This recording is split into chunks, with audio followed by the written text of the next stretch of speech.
कथा तो लंबी है, लेकिन अपन ने ऐसे श्लोक यहाँ पर संग्रहित किए हैं जिसमें क्षुल्लकों की पूजा का विवरण आचार्यों द्वारा किया गया है। हरिवंश पुराण। यदुवंशी राजाओं नारायण श्री कृष्ण की सम्यक दृष्टि महारानी रुक्मिणी द्वारा क्षुल्लक महाराज नारद जी की पूजा। जब क्षुल्लक नारद मुनि आकाश मार्ग से द्वारिका नगरी पधारे, तब नारायण श्री कृष्ण आदि बड़े बड़े राजाओं ने उनकी विधिवत पूजा की।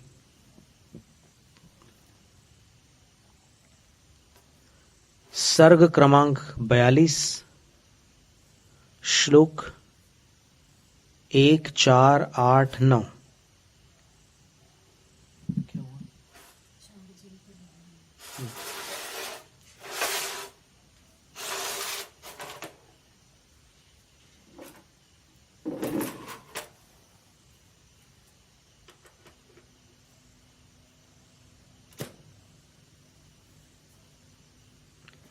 अथ सभ्य समाकीर्णा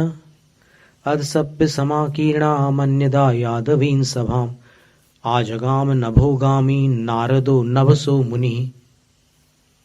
नारद मुनि आकाश गमन करने वाले नारद मुनि आजगाम, उनका आगमन हुआ। कहां पर आगमन हुआ? यादवों की सभा में। चलद्दुकूल कौपीन परिधान परिच्युत दिवोनुग्रह बुद्ध्यैव जगत कल्पपादप। उनका दुपट्टा हवा में लहरा रहा था और उन्होंने कौपीन भी धारण किए हुए थे, यानी 2 वस्त्र थे उनके पास। तो वो ऐसा लग रहे थे जैसे आकाश से कोई कल्प वृक्ष नीचे आ रहा हो, आकाश से कहीं से मुक्त होकर के कोई कल्प वृक्ष नीचे उतर रहा हो, ऐसा लग रहा था। द्वारिका विभवालोक स्वशिरः कंप विग्रहम तेव तीर्णम समालोक्य सहसोत्थाय पार्थिवा। अब द्वारिका के वैभव को देख करके नारद जी ऐसे ऐसे सिर हिलाने लगे। इतना ठाठ था द्वारिका में, तो ऐसे ऐसे सिर हिलाने लगे और उनका शरीर भी ऐसे हिल रहा था थोड़ा सा। तो वो जैसे ही वहां नीचे उतरे, तो फिर उनको देखकर सारे राजा लोग एकदम उठ करके खड़े हो गए और जल्दी जल्दी उठ करके खड़े हो गए और नमस्यासन दानादि सोपचारेण सक्रमम पूजयन्ति स्म सम्मान मात्रेण परितोषिणम। फिर नमस्कार किया, उनको आसन दिया और पूरे उपचार जितनी विधियां होती है उसके साथ सक्रमम, पूरे क्रम के साथ पूजयन्ति स्म, उनकी पूजा की। सब राजाओं ने मिलकर के उनकी पूजा की। और सम्मान मात्रेण परितोषण, वो कैसे थे कि उनका सम्मान करो तो वो संतुष्ट रहते थे, अपमान करो तो फिर मुसीबत खड़ी कर देते थे। नारद जी की ये प्रकृति थी। तो सम्मान मात्र से संतुष्ट होने वाले नारद जी वहां पर आए और उनकी सबने पूजा की। अब इसमें कुछ पंक्तियां हमारी तरफ से हमने लिखी थी कि गुणहीन की पूजा लोक विरुद्ध है। गृहस्थ होकर भी जो लोक व्यवहार में अपने से बड़े होते हैं उनको पूजा जाता है। जैसे भरत चक्रवर्ती अपने पिता श्री वृषभदेव महाराज की पूजा करते थे। यह लोकानुवृत्ति विनय है। यदि किसी के पास धन अधिक होता है तो उसकी पूजा होती है, उसे अर्थ विनय कहते हैं। कामी जनों के द्वारा की जाने वाली परस्पर भेंट प्रदान आदि रूप पूजा काम विनय कहलाती है। भयवश की जाने वाली पूजा का समावेश भय विनय में होता है। इनकम टैक्स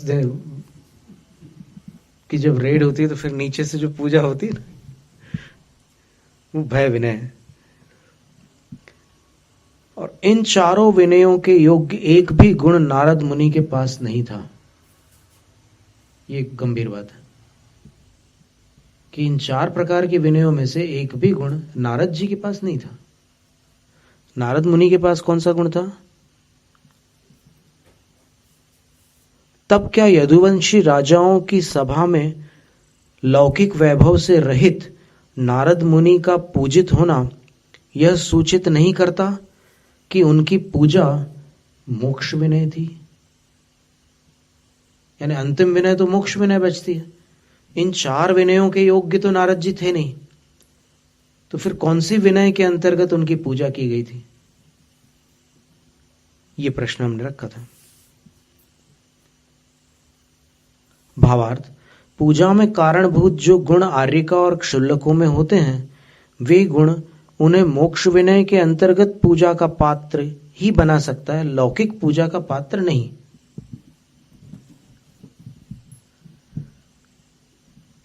इसके बाद देखिए,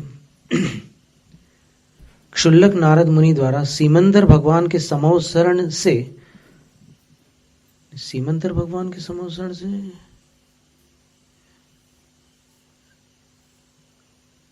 सीमंदर भगवान के समोसरण, क्योंकि श्री राम के समय जो नारद जी थे ना, वो स्वयंप्रभ तीर्थंकर के समावसरण से आते थे। वो जाते थे कभी, उनके कल्याणकों में गिचा चुके हैं वो। सुमेरु पर्वत पर उनने जन्म कल्याणक देखा था। श्री राम के काल के नारद केवल 9 होते हैं पूरे चतुर्थ काल में। 24 तीर्थंकरों के समय 9 नारद ही होते हैं। हाँ, वो क्षुल्लक ही रहते हैं, हाँ, लास्ट तक।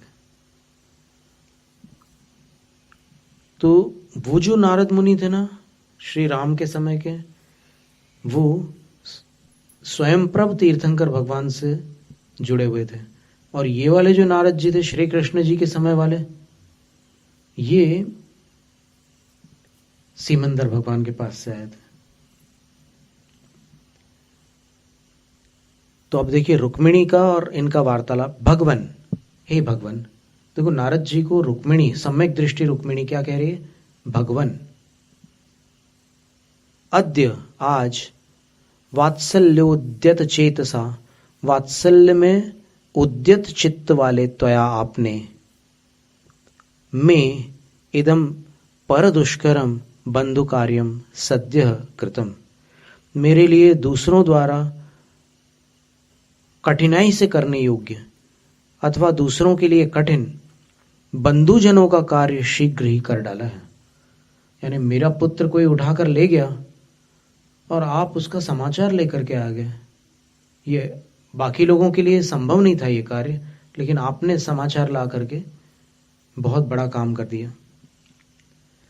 पुत्र शोकाग्नि दग्धा अहम, पुत्र के शोक की अग्नि में जली हुई मुझ निरालंबा, मेरा कोई सहारा नहीं था, मुझ असहाय को मुने, धीर, नाथ, ये सब संबोधन रुक्मिणी दे रही है क्षुल्लक महाराज जी के लिए कि हे मुने, हे धीर, हे नाथ,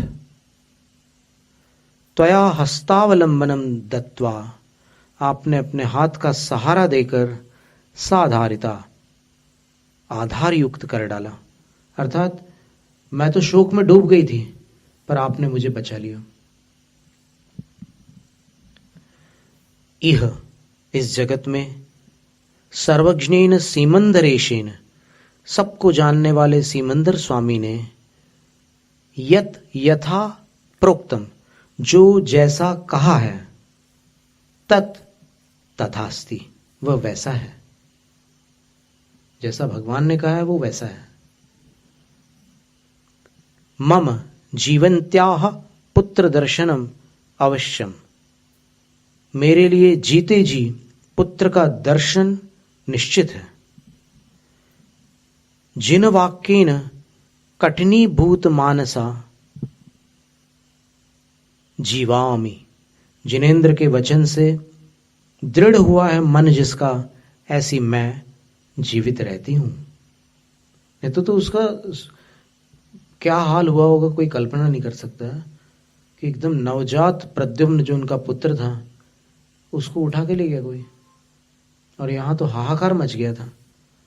और नारद जी जब ये समाचार लेकर के आए तो फिर रुक्मिणी ने ऐसे शब्द बोले, भगवन, मुनि, नाथ और धीर, ऐसे 4 संबोधन दिए हैं।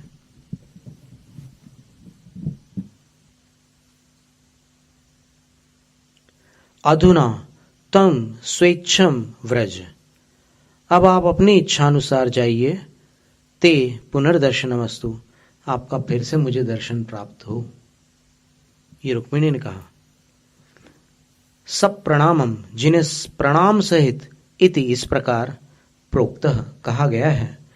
ऐसे नारद दत्ताशी, नारद मुनि आशीर्वाद देकर ययौ चले गए। सा हरे इच्छाम इव पूरयन्ती मुक्त शोका स्थिता, वह रुक्मिणी हरि की इच्छा को मानो पूर्ण करती हुई शोक से मुक्त होकर स्थित हुई।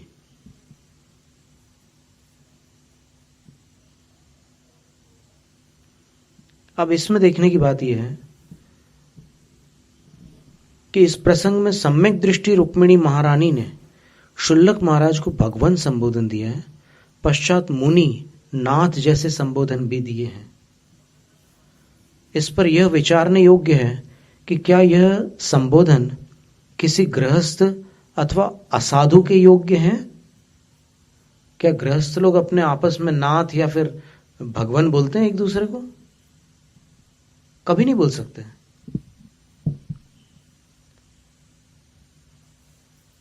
दूसरी बात यह है कि नारायण की पटरानी को आशीर्वाद देने योग्य पद किसका हो सकता है? क्या किसी अपूज्य व्यक्तित्व का वैसा पद हो सकता है कि जो रुक्मिणी को आशीर्वाद दे सके?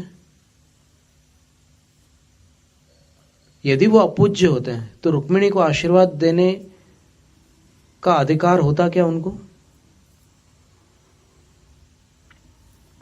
हरिवंश पुराण के 54वें सर्ग में निम्नलिखित श्लोक अवलोकनीय है। आस्थान स्थितमागत्य कदाचिन्नारदो हरिम पूजितो यदुलोकस्य जगादेति प्रयोदितः।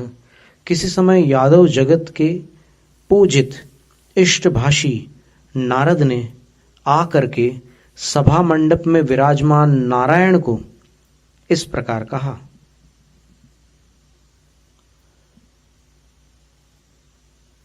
यानी यदुलोकस्य पूजितः, पूरे यादव समूह के लिए वो पूजित थे, उनके पूज्य थे वे।